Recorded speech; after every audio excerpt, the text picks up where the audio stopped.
E aí galera, tudo bom? Beleza? A aula de hoje a gente vai ter uma continuação, né, do que a gente tinha visto há uns 15 dias atrás. Vocês estariam já naquele momento de finalizar a montagem do motor e posteriormente a gente ia começar, né, comentando um pouquinho mais a fundo sobre cada um dos componentes, né? Então eu escolhi logo hoje o cárter para a gente poder estar fazendo a nossa aula.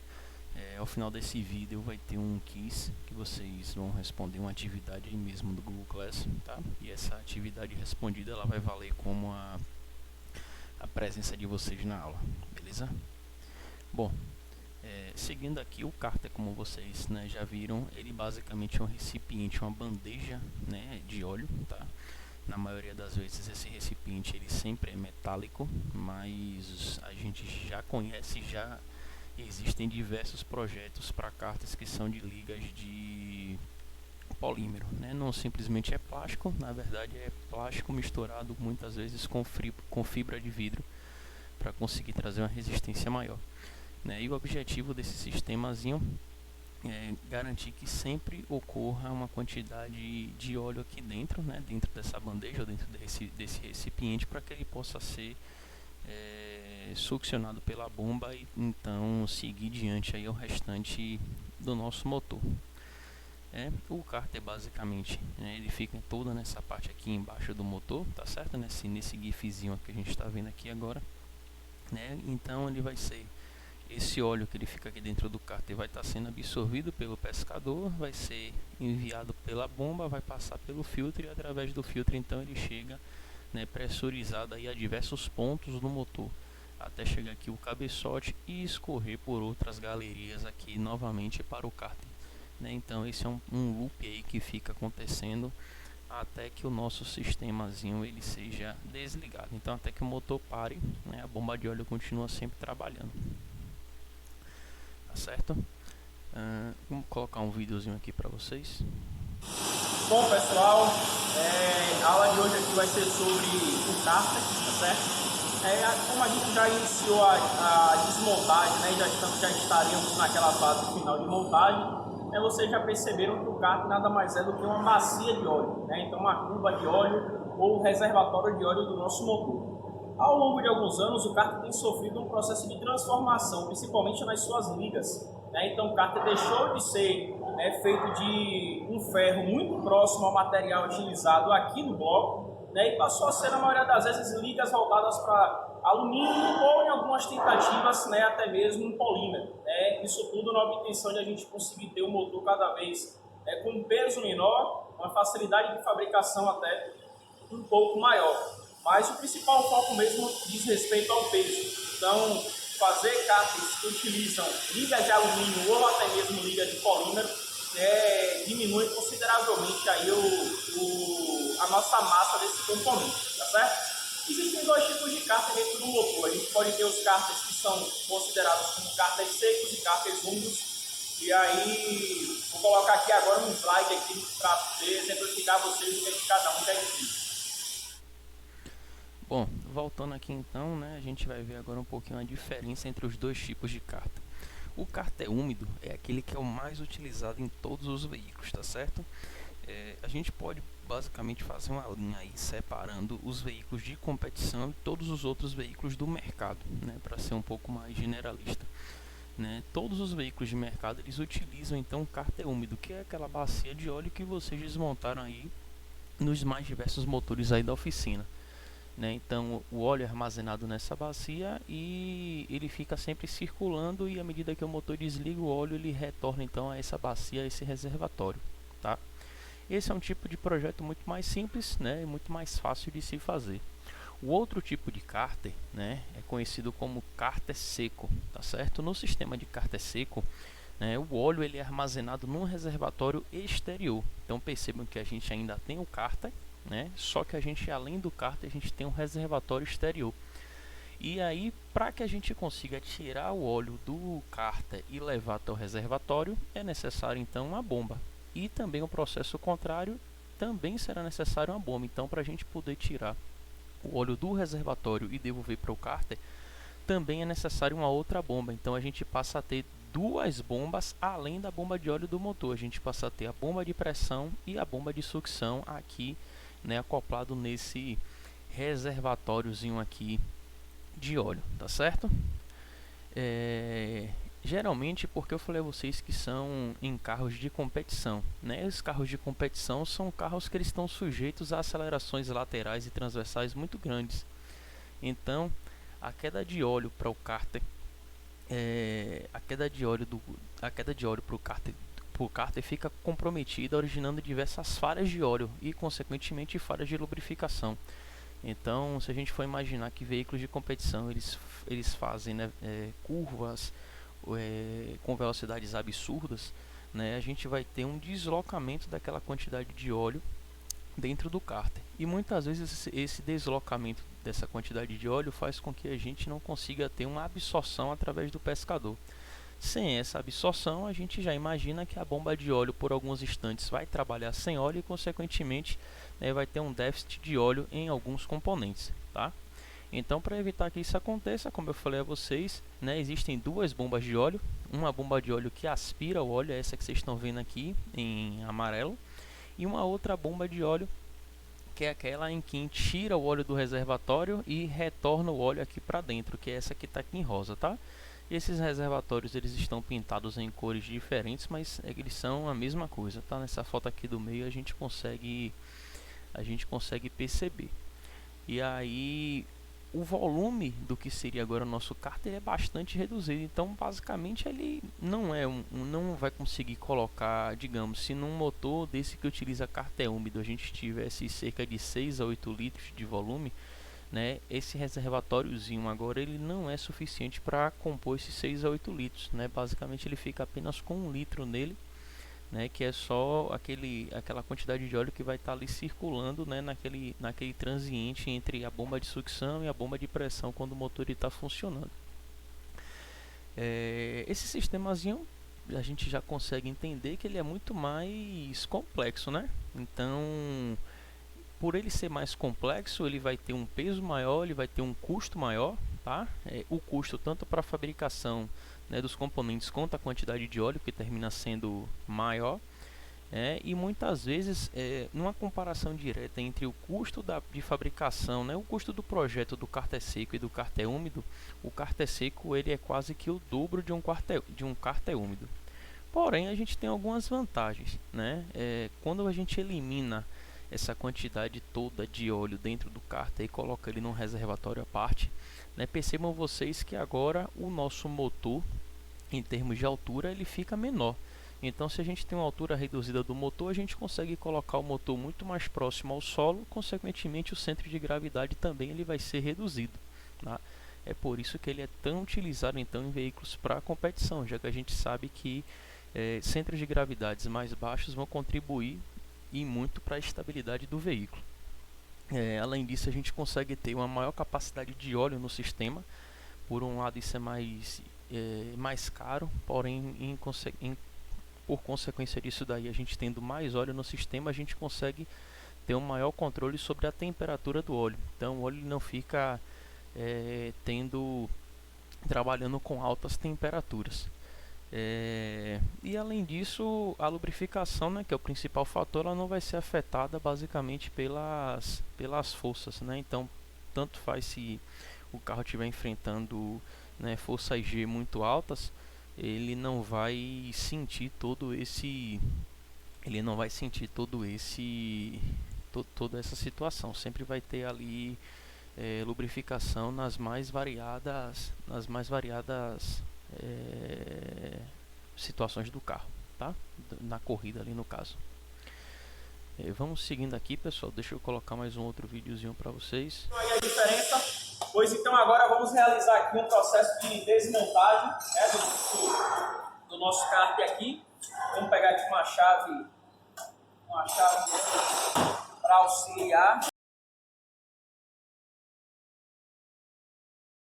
É um sistema aqui de armazenamento de óleo, mas a gente tem um parafuso que chama a nossa atenção, que é esse parafuso exterior. Esse parafuso aqui é conhecido como parafuso bujão do carro. É através desse parafuso bujão que é possível realizar, por exemplo, a substituição do óleo.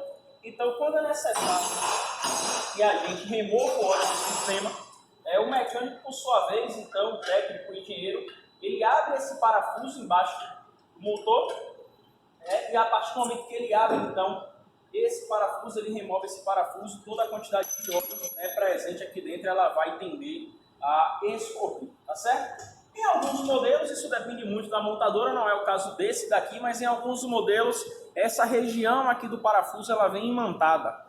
O objetivo desse imã aqui é para que ele consiga acumular partes metálicas, né, que a gente tem no funcionamento do motor. Então essas partes metálicas, esses componentezinhos metálicos que muitas vezes eles saem, né, do comportamento, do funcionamento do motor ali da região do pistão junto com o cilindro, né, eles são desprendidos do motor, é algo esperado no motor, muitas vezes também chamado de fase de amaciamento do motor. E aí, quando o nosso parafuso bujão ele vem imantado, então ele consegue reter essas impurezas para que no momento da substituição do óleo, essas impurezas elas sejam, né, jogadas fora e elas não venham para cá, para esse componente aqui que é a nossa bomba de óleo. Tá certo, galera?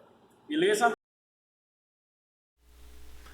Bom, galera, e para finalizar nossa aula de hoje, a gente tem aqui um estudozinho que foi um projeto e a fabricação de um cárter para o Fórmula SAI, né, para aquele veículo de competição.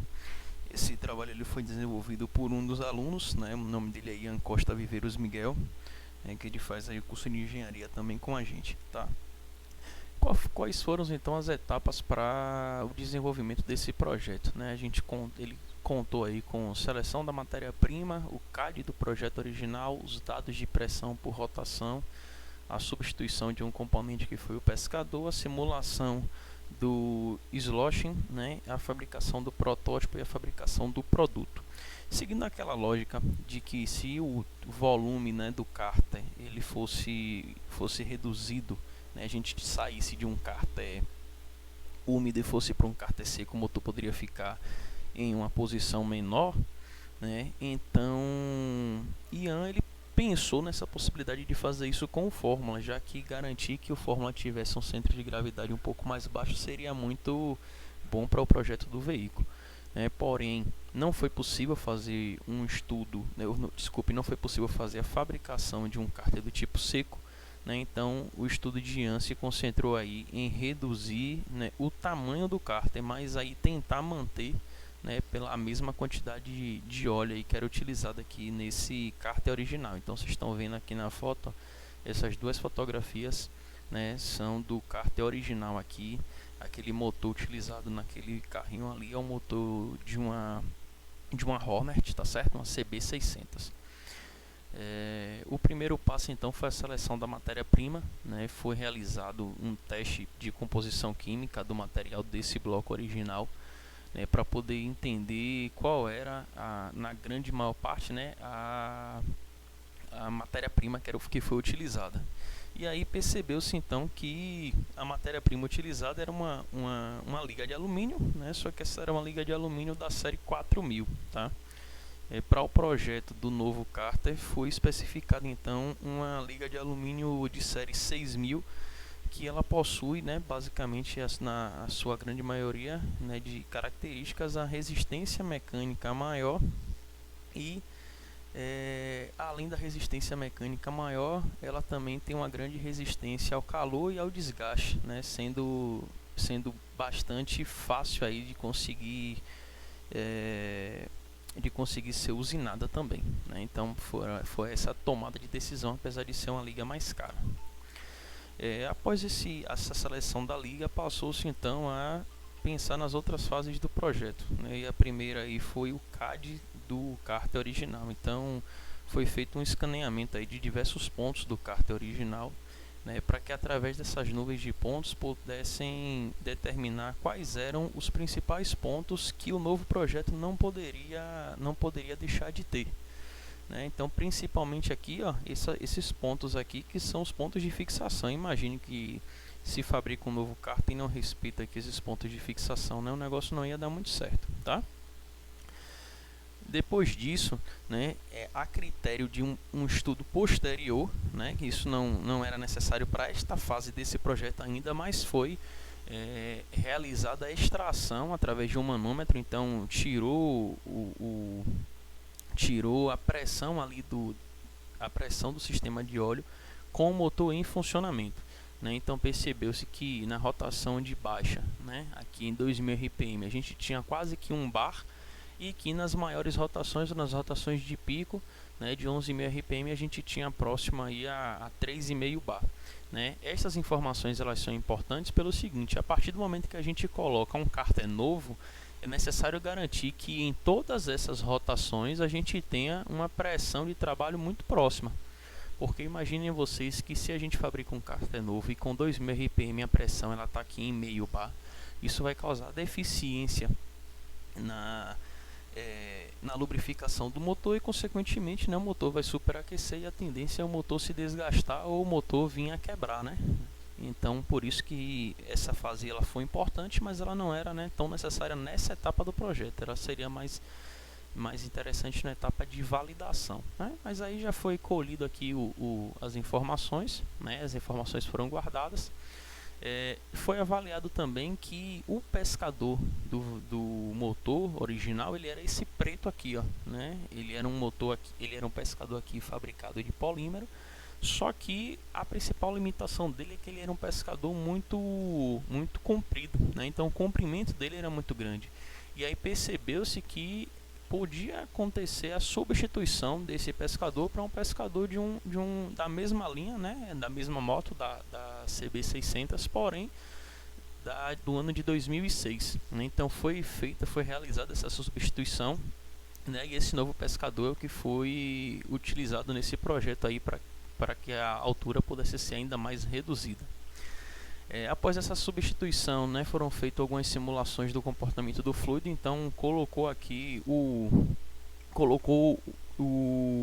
estudo novo, né, o projeto novo aí, o protótipo novo aí do CAD no ANSYS, né. Foram considerados aí uma aceleração lateral e diagonal máxima de 1.7 G, e aí foi estudado aí qual era o movimento do líquido dentro do cárter, tá? E aí percebeu que mesmo utilizando esse mesmo utilizando esse pescador novo, né, o tempo inteiro a gente tinha óleo dentro do pescador, então a gente não teria nenhum tipo de problema da bomba trabalhar sem lubrificação.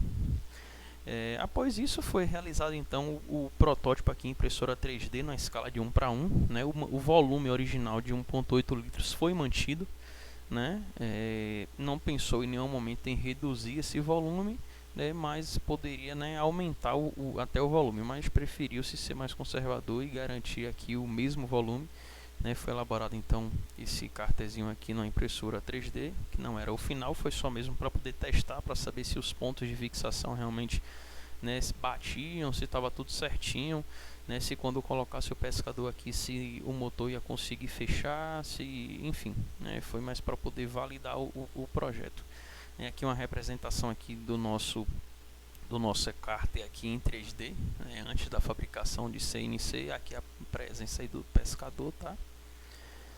E posteriormente então, né, o cárter seguiu aí para fabricação. Então ele foi fabricado na CNC, foi comprado aí um bloco de alumínio, né, como eu já falei a vocês, de alumínio 6000, da série 6000, e aí ele foi todo fabricado, tá bom? Eu vou deixar esse videozinho aqui, ó, vocês assistem aí, eu vou deixar ele na descrição aí da nossa aula. É um vídeo rápido, né, só mesmo para poder exemplificar, né, como é a fabricação.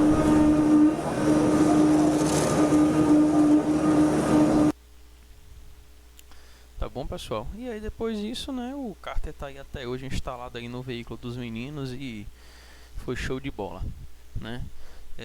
Obrigado aí pela aula de hoje, tá? Não esqueçam, vou deixar a atividade aqui aqui mesmo no Google Classroom, e aí essa atividade conta aí para a presença, tá bom, galera? Um abraço, até a semana que vem.